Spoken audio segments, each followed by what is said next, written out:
चल दिल के दर्द गवाही दे,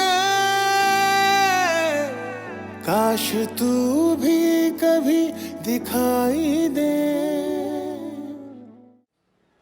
जी क्या हुआ? जैन को बहुत तेज बुखार है। उसने ईमान के जाने का इतना दुख लिया है कि पूरी रात रोता रहा है। वो सारी रात मुझे उसे पट्टियां रखते हुए गुजर गई। उसका बुखार है कि कम होने का नाम ही नहीं ले रहा है। परेशान हो, मैं डॉक्टर को बुला कर। अरे उसको तो डॉक्टर नासिर से आराम आता है ना। क्या नहीं, हुआ? मेरे पास उनका नंबर नहीं। तुम जरा जाके जैन के पास बैठ जाओ ना, मैं तुम्हें नंबर देती हूँ डायरी में से। क्यों, शिफा कहाँ है? वो ईमान के घर गई है जारा के साथ नाश्ता लेकर। जाओ बेटा तुम बैठो, अब मैं तुम्हें नंबर देती हूँ।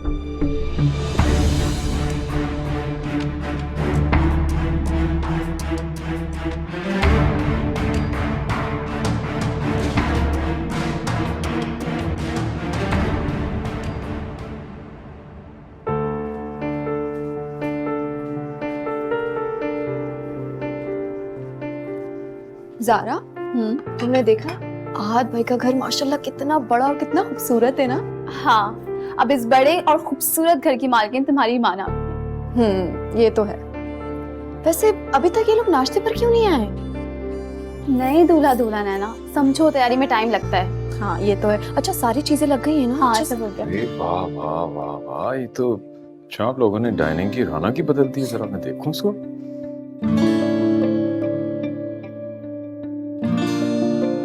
भाई ठीक कहा है कि बेटियां घर की रहमत होती हैं। मैंने तो कभी सोचा भी नहीं था कि मैं एक दिन उठूंगा और इतनी सारी रौनक देखने को मिलेगी। ये रौनक तो कुछ भी नहीं है अंकल।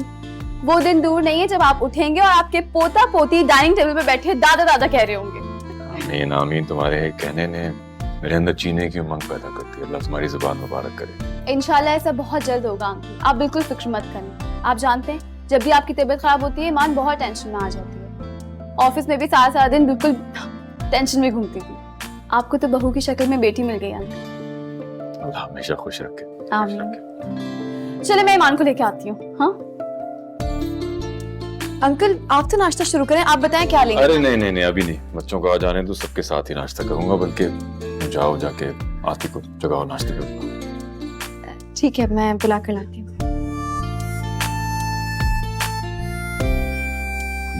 भाई आज तो मजा आएगा नाश्ते में। मैं आई कम इन बॉस? भाई अब तो आप बॉस हो गई हैं और आपसे मिलने के लिए अपॉइंटमेंट लेना पड़ेगा, है ना?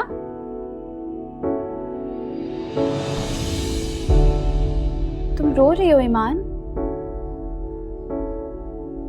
ईमान क्या हो गया, क्यों रो रही हो? जारा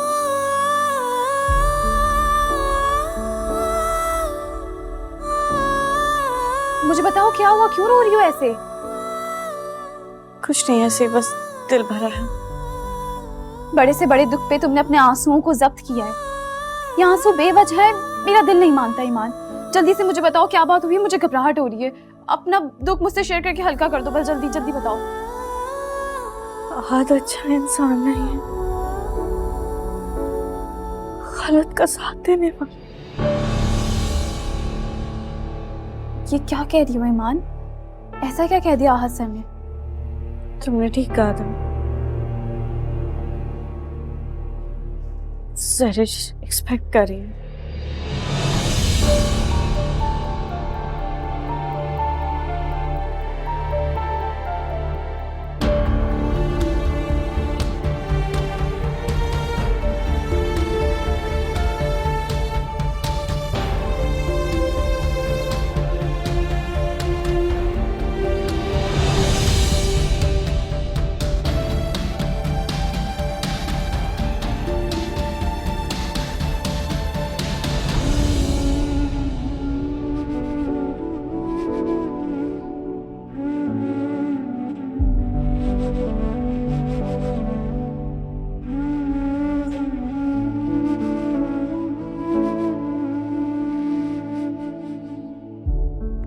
मुझे समझ नहीं आ रहा मैं क्या करूं, इस घर में मेरा दम घुट रहा है।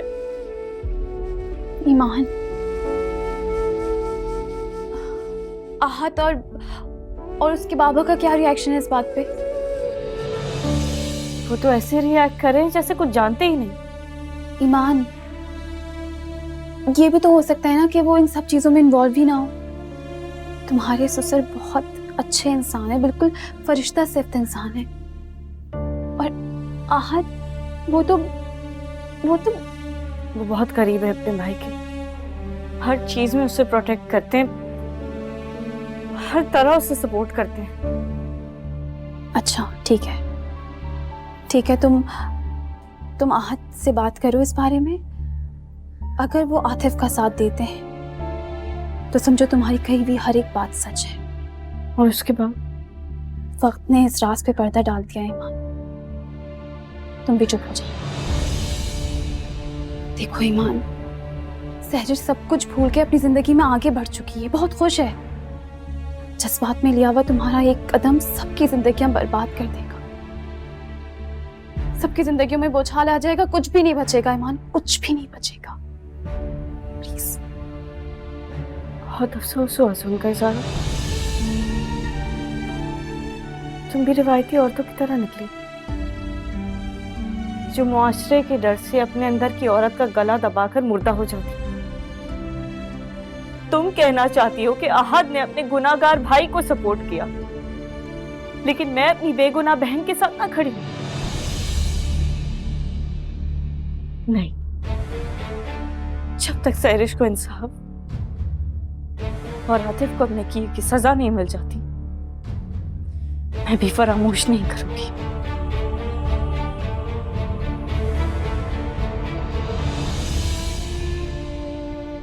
ईमान, तुम्हारे ससुर दिल के मरीज हैं। मैं बस इतना कहूंगी कि प्लीज उनको इन सब मामलों से दूर रखना, वही सदमा बर्दाश्त नहीं कर पाएंगे।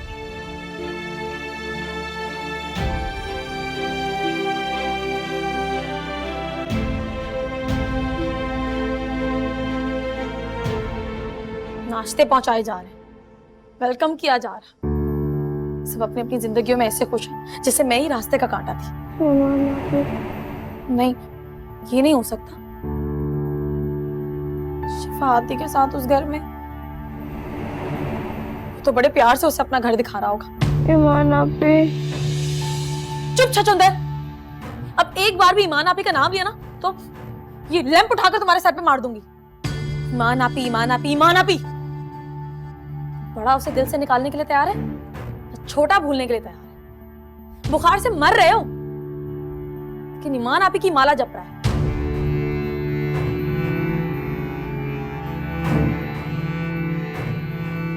ईमान आपे,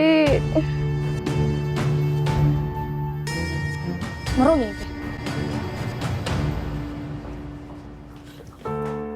सॉरी। आई एम सॉरी, मैंने तुम्हें देखा नहीं शिफा। कोई बात नहीं। क्या हुआ, तुम बहुत परेशान लग रहे हो। नहीं तो मैं बिल्कुल ठीक हूँ। तुम्हारे चेहरे से साफ लग रहा है कि तुम परेशान हो। रात भी तुम पता नहीं कहाँ चले गए थे, तुम्हें मैं फोन करती रही, तुमने कोई जवाब ही नहीं दिया, फोन भी बंद था। हाँ, वो मेरा फोन टूट गया था। ओह अच्छा, तो इस वजह से तुम परेशान हो। इसमें परेशान होने वाली कौन सी बात है, अंकल तुम्हें नया फोन दिलवा देंगे। चलो जल्दी से आओ, नाश्ते में सब वेट कर रहे हैं। शिफा, मैं वहां नहीं जा सकता। क्यों? सैरिश ने भाभी को मेरे खिलाफ कर दिया। क्या क्या कहा है उसने? ये तो मैं नहीं जानता, मगर भाभी के लहजे और नजरों में सिर्फ मेरे लिए नफरत ही नफरत है।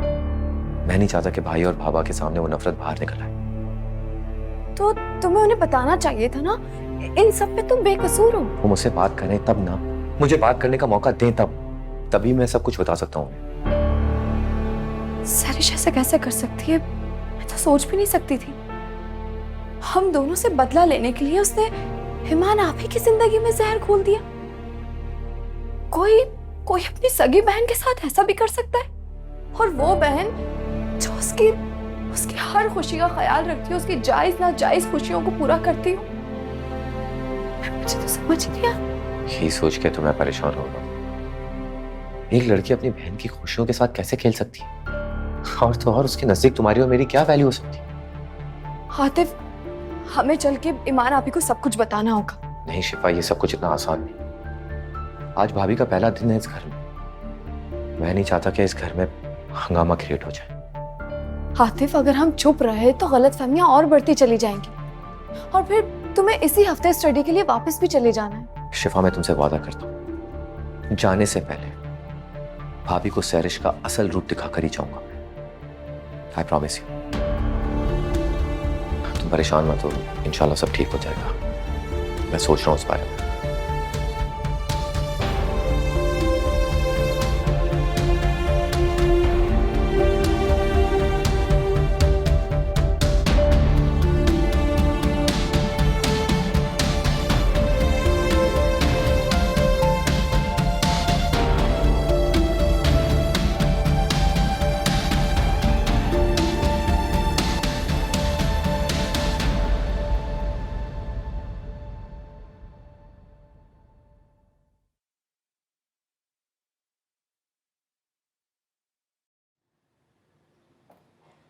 बड़ी खुश नजर आ रही हो शमीम, क्या बात है?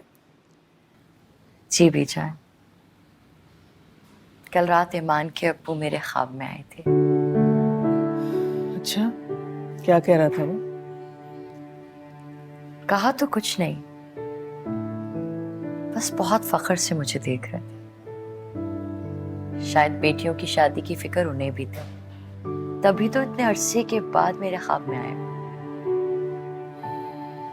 अल्लाह मेरे बच्चे को करवट करवट जन्नत नसीब करे। आमीन। ईमान की रुखसती के वक्त बहुत याद आया था मुझे। आज भी जिंदा होता तो कितना खुश होता। जी, माशाल्लाह से सैरिश की शादी हो गई, ईमान भी अपने घर में बस गई है। बस शिफा की पढ़ाई मुकम्मल हो जाए ना, तो हम उसका हाथ भी पिला कर देंगे।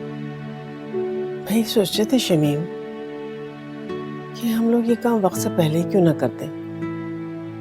मेरा ख्याल है तुम लोग शिफा के लिए लड़का ढूंढना शुरू कर दो। लड़का ढूंढने की क्या जरूरत है बीजान? लड़का तो देखा भाला है ना, वो आहत का भाई। आतिफ की बात कर रही हूँ? जी हाँ, लेकिन शिफा ने तो साफ इनकार कर दिया था उससे शादी करने को। वो बुरी सोबत में पड़ गया था ना, और फिर लापता भी हो गया था वो। बेजान, वो सब उसने बड़ी परेशानी में किया था। बिन माँ का बेटा है, कुछ समझ में नहीं आई होगी। फिर ऐसे बच्चे अक्सर बुरी सोबतों में बैठ जाते हैं, लेकिन अब वो तब्दील हो गया है। आपने शादी के दिनों में देखा नहीं था? हाँ देखा था, तब्दीली तो मैंने भी महसूस की थी उसमें।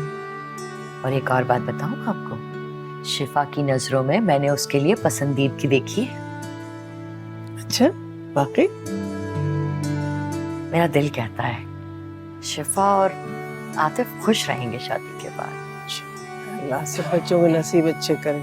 आमीन। आमीन आमीन।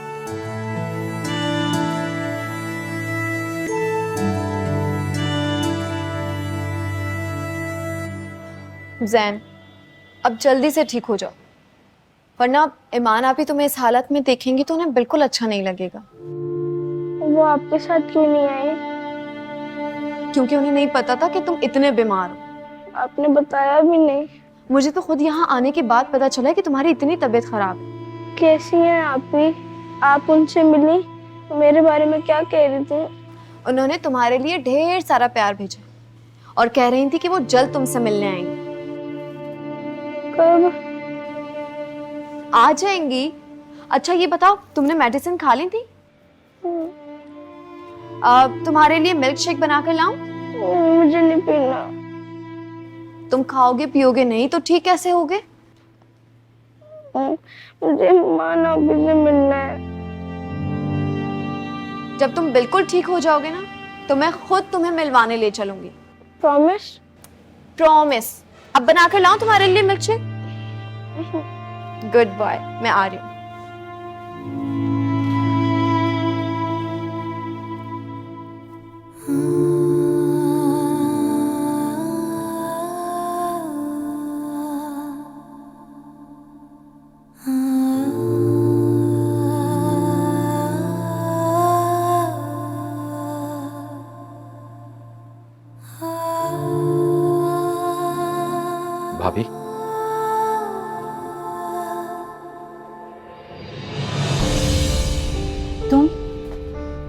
तुम्हारी हिम्मत कैसे हुई मेरे रूम में बगैर इजाजत आने की? निकल जाओ यहाँ से। भाभी प्लीज आप मेरी बात तो सुनो। बस एक लफ्ज नहीं सुनना मुझे।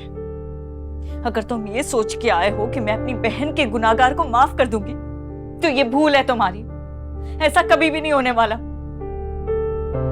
मुझसे तुम्हारी शक्ल नहीं देखी जा रही। जाओ यहाँ से, इससे पहले कि मैं अपना ज़हनी तवाज़ुन खो बैठूं। भाभी आप नहीं जानती, आपकी बहन पागल है, वो साइको है। वो खुद के साथ साथ हर एक को बदनाम करना चाह रही है। भाभी आप उसकी प्लानिंग को नहीं जानती। मैंने उसे कोई धोखा नहीं दिया। उस दिन पार्टी वाली रात को बेहोशी की हालत में उसने मेरा फायदा उठाया और मुझे बदनाम कर दिया। औरत की क्या इज्जत होती है मैं अच्छी तरह जानता हूं, मगर वो नहीं जानती, इसलिए ये सारा ड्रामा कर रही है। बस बहुत हो गया। इसके आगे एक लफ्ज नहीं। तुम खुद को बेगुनाह साबित करने के लिए मेरी बहन को इल्जाम दे सकती हो। इतना घिर जाओगे तुम मैं सोच भी नहीं सकती थी। मैं सिर्फ बाबा का लिहाज कर रही हूं, वरना तुम जैसे आदमी को मैं कब का अदालत के कटहरे में खड़ा कर चुकी होती। भाभी कटहरे में खड़ा होकर मैं खुद को बेगुनाह साबित कर सकता हूँ, बाइज्जत बड़ी हो सकता हूँ, मगर ऐसा करने का क्या फायदा जब तक आपकी नजरों में मैं मुजरिम हूं। फिर मैं ऐसे ही ठीक हूँ। भाभी प्लीज आप मेरी बात को माने। मैंने आपकी बहन सरिश के साथ ऐसा वैसा कुछ भी नहीं किया। ऐसा तो मैं सोच भी नहीं सकता। मुझे ये तुम्हारी ड्रामेबाजी नहीं चाहिए।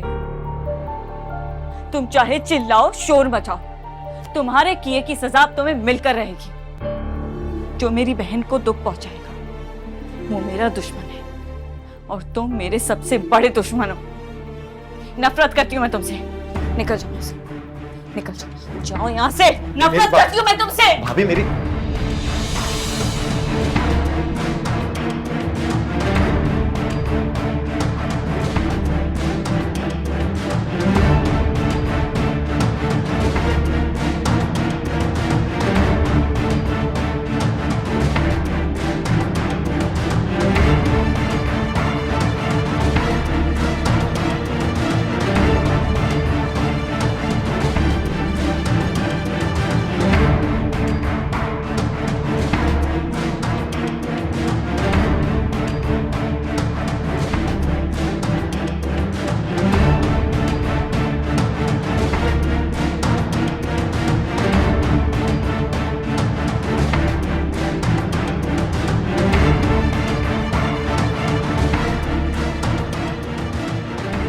आतिफ,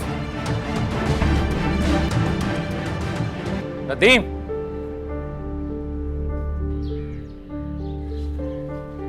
जी सर। कहाँ गए आतिफ साहब? आतिफ भाई बाहर गए। वो तो मैं भी देख रहा हूँ, कुछ बता कर गए हैं कि नहीं? नहीं सर। जाओ।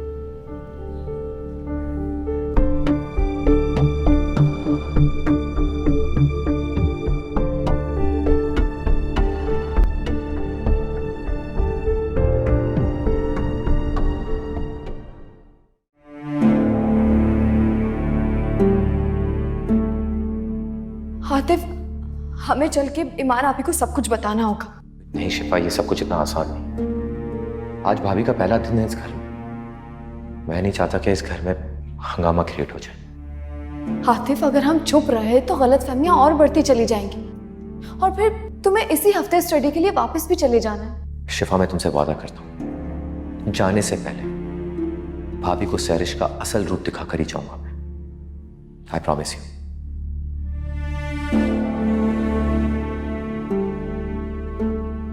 पता नहीं आतिफ ईमान आपी को यकीन दिला पाएगा भी या नहीं। अगर ईमान आपी की गलतफहमी दूर ना हो पाई तो क्या होगा? बिगड़ते हुए हालात को मजीद बिगड़ने से रोकना होगा, इससे पहले कि ईमान आपी और आहत भाई के दरमियान इख्तलाफात बढ़ जाएं। मुझे खुद ईमान आपी को फोन करके सब कुछ बता देना चाहिए।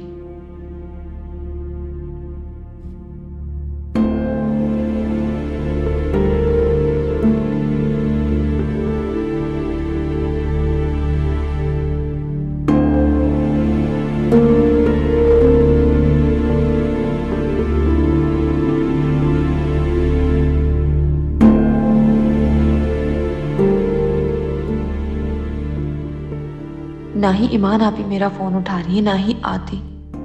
या अल्लाह, मैं क्या करूं? क्या बात है शुभ, तुम इतनी परेशान क्यों लग रही हो? किससे फोन कर रही हो? नहीं अम्मी, किसी को भी नहीं। ईमान के घर में तो सब खैरियत है ना? जी जी, सब खैरियत है। तुम्हारी जबान कुछ कह रही है और चेहरा कुछ। मैं जानती हूँ तुम बड़ी हो गई हो, मुझसे बहुत सी बातें छुपाने लगी, मगर कभी कभी कुछ मसाइल ऐसे होते हैं जो मशवरे से हल किए जा सकते हैं। अम्मी, इन बातों का कोई फायदा नहीं, क्योंकि जिसकी वजह से जिंदगी में मसाइल पैदा हो रहे हैं, ना ही आप उसके खिलाफ कुछ सुनेंगे और ना ही मेरे कहने का कोई फायदा होगा। फिर सैरिश का कोई मसला है? जाहिर है अम्मी, और कौन हो सकता है? देखो शिफा, जब तक तुम अपना रवैया नहीं बदलोगी ना, उसे बुरा भला कहने से कोई फायदा नहीं। लेकिन अम्मी, इस बार जो उसने किया है ना, उसे ना ही दरगुजर किया जा सकता है और ना ही फरामोश। उसने ऐसा क्या किया है? उसने ईमान आपी को उनके देवर के खिलाफ कर दिया है और कहा है कि आतिफ अच्छे किरदार का लड़का नहीं है, जिसकी वजह से उन दोनों के दरमियान गलतफहमी पैदा हो गई है। अरे भी तो ईमान को गए हुए 24 घंटे भी नहीं गुजरे और तुम वहां से कैसी खबरें ला रही हो? खुदा के लिए आइंदा ऐसे अल्फाज अपने मुंह से मत निकालना। लेकिन अम्मी, देखो, ये बात हम तीनों के दरमियान ही रहे तो अच्छा है। अम्मी वो मैंने कहा ना, मैं तुम्हारे आगे हाथ जोड़ती हूँ, खामोश हो जाओ। जाओ जाके अपना काम करो। जाओ, देखो हंडिया चढ़ाई भी मैंने।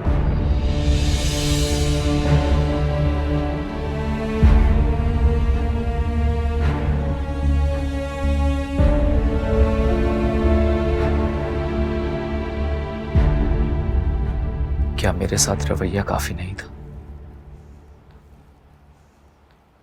जो मेरे भाई को भी इस तरह ट्रीट करोगी? जिस रिश्ते का तारुफ आप इतने फख्र से करवा रहे हैं, अगर आप में थोड़ी सी भी गैरत होती ना, तो अब तक उस भाई का गला घोंट चुके होते। लेकिन नहीं, आपको तो अपनी भी गलती का एहसास नहीं है। बहुत नाम है ना आपका, बहुत पैसा है, सोसाइटी में इज्जत है, मुकाम है, लेकिन एक लड़की की इज्जत का कोई मोल नहीं है। तुम्हारा दिमाग खराब हो चुका है। You're not in your senses. हाँ, मेरा दिमाग खराब हो गया है, पागल हो गई हूं मैं, क्योंकि मेरा भरोसा टूटा है। बहुत भरोसा किया था मैंने आहद आप पे। मुझे लगा था कि आप आम आदमियों से अलग हैं। एक खूबसूरत जिंदगी आपके साथ ख्वाब की तरह गुजारने का इरादा किया था, लेकिन अब अफसोस के साथ मुझे आपका चेहरा भी नहीं बर्दाश्त हो रहा। आपका वजूद मेरे लिए नाकाबिले बर्दाश्त है। मैं नहीं भूल सकती, मैं नहीं भूल सकती अपनी बहन के साथ की भी ज्यादतियों और नाइंसाफियों को। कौन सी ज्यादती, कौन सी नाइंसाफी? किसकी बात कर रही हो तुम? ज्यादा भोले मत बने आहद। आप अच्छी तरह जानते हैं कि आतिफ ने सरिश के साथ क्या किया है। क्या किया उसने? मेरे भाई के बारे में कुछ भी कहने से पहले सोच लेना कि मैं उस पर बहुत ट्रस्ट करता हूं और वो मेरा ट्रस्ट कभी नहीं तोड़ सकता। अच्छा, वाकई? लेकिन उस रोती हुई लड़की को जिसने आपको फोन किया था, आपने कुछ और ही कहा था। आपने उसे यही कहा था ना कि इस उम्र में लड़के ऐसा करते हैं। खुदा की कसम, मुझे किसी ने फोन नहीं किया। किस लड़की की बात कर रही हो तुम? सैरिश ने फोन किया था आपको। आहद, आपको सैरिश ने फोन करके आतिफ की ज्यादतियों के बारे में बताया था। खुदा की कसम, मुझे कोई फोन नहीं आया। तुम्हें कोई गलतफहमी हुई है। गलतफहमी? मुझे कोई गलतफहमी नहीं हुई है। सैरिश ने मुझे खुद सब कुछ बताया है। वो जिस तरह रो रही थी आतिफ की ज्यादती याद करते हुए, उसका चेहरा नहीं भूल पा रही मैं। और आप खुद देखें, आपका भाई, हाँ, उसे एहसास जुर्म था। यही बात उसने छुपाने के लिए नशे का सहारा लिया, घर तक छोड़कर चला गया, किसी को नहीं बताया। क्या ये सब कुछ जानने के बाद भी आप कहेंगे कि मुझे गलतफहमी हुई है? ठीक है, अगर मैं एक सेकंड के लिए मान भी लूं कि आतिफ ने ऐसा किया, तो तुम्हारी बहन का क्या, जो मेरे बारे में कह रही है कि उसने मुझे फोन किया? मुझे किसी ने फोन नहीं किया। हाँ, सैरिश ने आपको अननोन नंबर से कॉल की थी अपनी पहचान छुपाने के लिए। झूठ, झूठ बोल रही हो। पता था मुझे। मैं अच्छी तरह जानती थी कि आप अपने मासूम भाई का गिरबान पकड़ने की बजाय, उसे शर्मिंदा करने की बजाय मुझे और मेरी बहन को झूठा कहेंगे। इसीलिए मैंने आपसे कोई बात भी नहीं की थी। हर माँ बाप अपनी बेटी के लिए ख्वाब देखते हैं कि उसकी शादी इज्जतदार घराने में हो, लेकिन अगर उन्हें पता चल जाए ना कि इस घर में इज्जत के क्या मायने हैं, तो उनके सारे ख्वाब चकनाचूर हो जाए।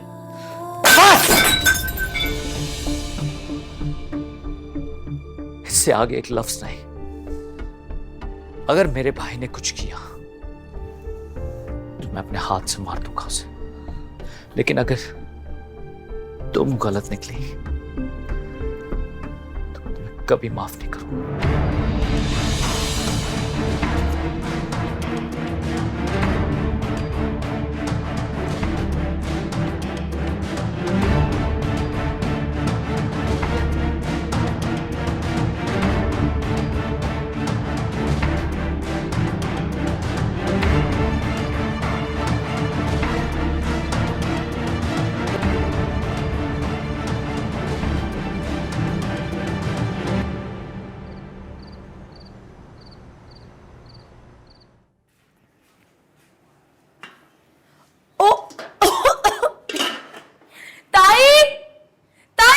अरे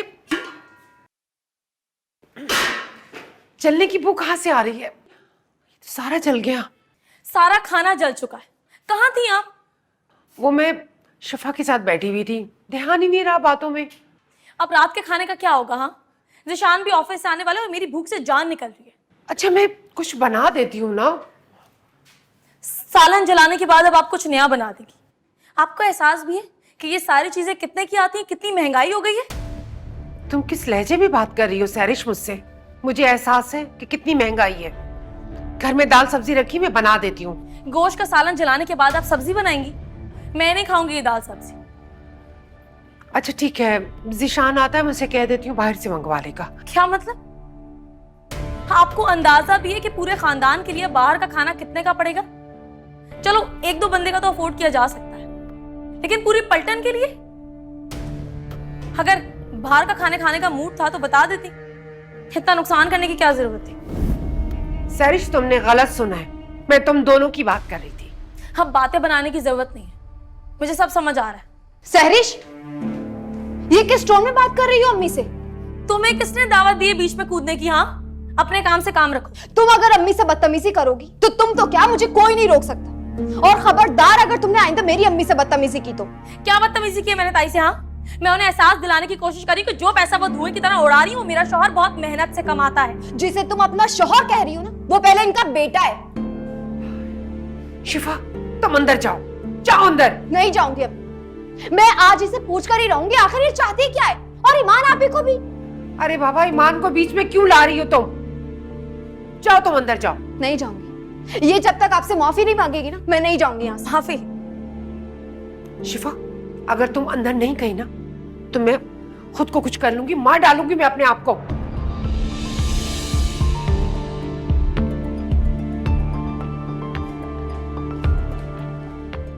अब आप खाने के लिए कुछ बना लिएगा, बाहर के खाने के आश्रम में मत बैठिएगा।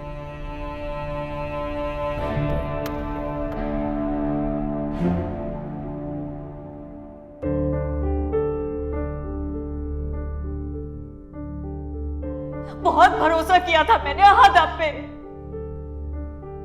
मुझे लगा था कि आप आम आदमियों से अलग हैं। एक खूबसूरत जिंदगी आपके साथ ख्वाब की तरह गुजारने का इरादा किया था, लेकिन अब अफसोस के साथ मुझे आपका चेहरा भी नहीं बर्दाश्त हो रहा। आपका वजूद मेरे लिए नाकाबिले बर्दाश्त है। मैं नहीं भूल सकती, मैं नहीं भूल सकती अपनी बहन के साथ की हुई ज्यादतियों और नाइंसाफियों को। कौन सी ज्यादती, कौन सी नाइंसाफी, किसकी बात कर रही हो तुम?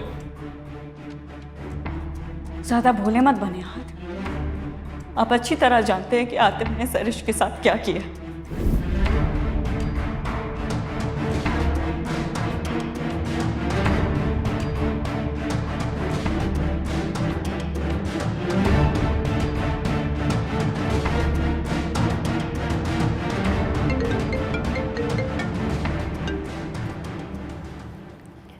अस्सलाम वालेकुम मम्मी। ईमान बेटा, कैसी हो? मसरूफ तो नहीं थी? नहीं नहीं, तो अब कैसी है? बेटा तुम्हारी आवाज को क्या हुआ है? तुम रो रही थी क्या? नहीं नहीं, तो वो आपकी बहुत याद आ रही है ना, मैं आपसे मिलने आ जाऊं? हाँ बेटा, बिल्कुल आ सकती हो।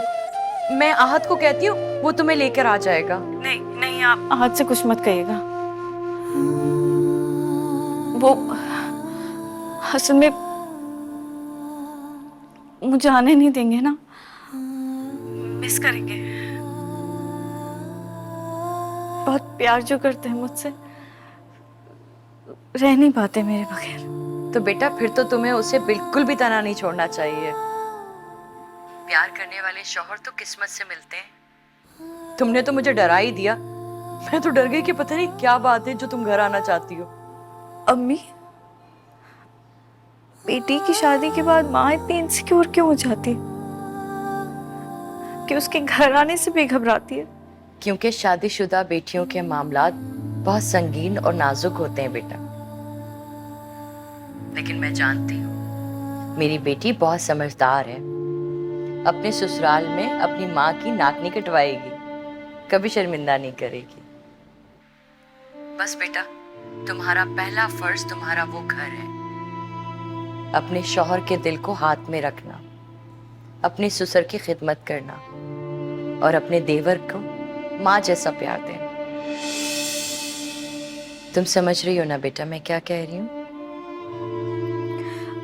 समझ गई। मैं फोन रखती हूँ। हाफिज।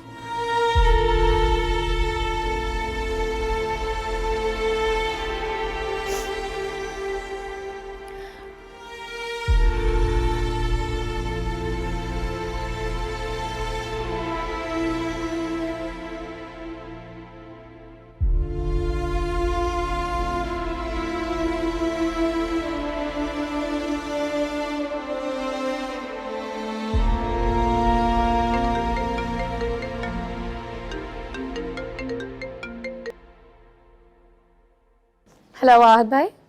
सरिश, तुमने मुझे कब कॉल किया आतिफ की शिकायत के लिए?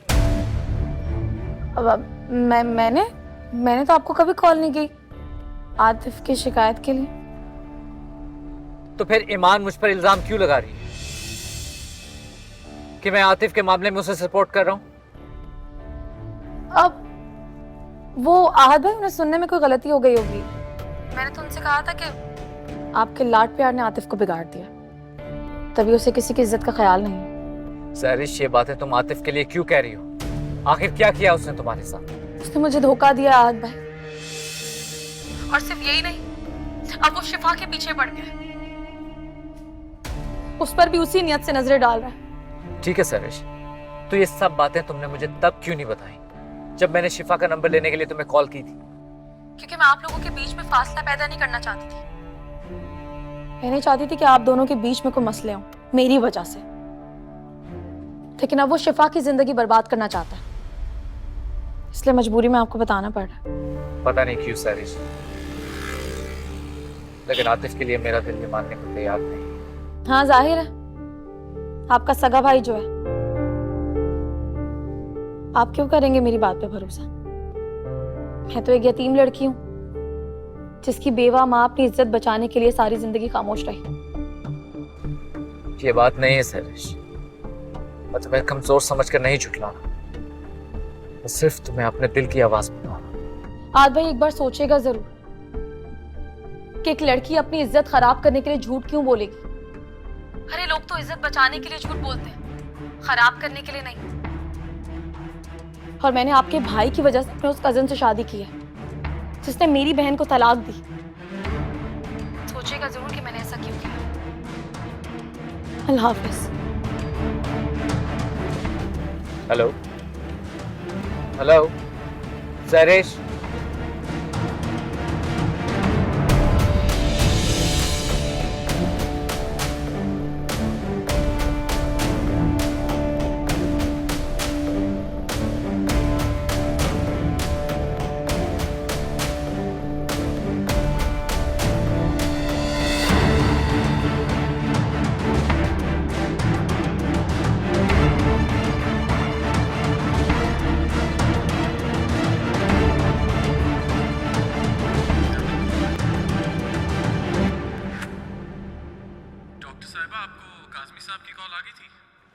अस्सलाम वालेकुम। वालेकुम अस्सलाम। सारिश, ये क्या हॉरर मूवी देख रही हो? कोई दूसरी मूवी देख। ये अच्छी मूवी नहीं है यार। मतलब तुम कुछ अच्छा फील करोगे, कोई दूसरी मूवी लगाओ।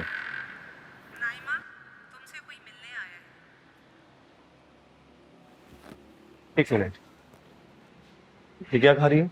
पिज्जा है। वो तो मैं भी देख रहा हूँ कि पिज्जा है। तुम्हें कुछ और खाना चाहिए, मतलब घर का कुछ बना हुआ। ये बाहर की चीजें खाना थोड़ा छोड़ दो कुछ दिनों के लिए। घर में कुछ भी नहीं था खाने के लिए, इसलिए मैंने अपने लिए पिज्जा ऑर्डर कर लिया। और वैसे भी मेरा खाने पीने का दिल नहीं चाहता, और अगर कभी चाह भी जाए ना तो शिफा से बर्दाश्त नहीं होता। आज मैंने ताई से कहा कि मेरे लिए कुछ अच्छा बना दे, तो शिफा ने खामा का झगड़ा शुरू कर दिया। कल से खाना मैं खुद बनाऊंगी और घर के सारे काम भी मैं खुद करूंगी। जाकर बता दें आप, क्या हुआ क्या? जाकर अपनी अम्मी और बहन से पूछ लें कि क्या हुआ है। और अगर उन्होंने मेरे खिलाफ आपके कान भरे ना तो खामोशी से सुनकर आ जाएगा, क्योंकि मैं तो जबरदस्ती आपकी जिंदगी में दाखिल हुई हूं। मेरी क्या हैसियत। अच्छा खैर, ये फिल्म तो चेंज करो, कोई दूसरी फिल्म देखो यार। और ये लास्ट है, ओके? चेंज कर।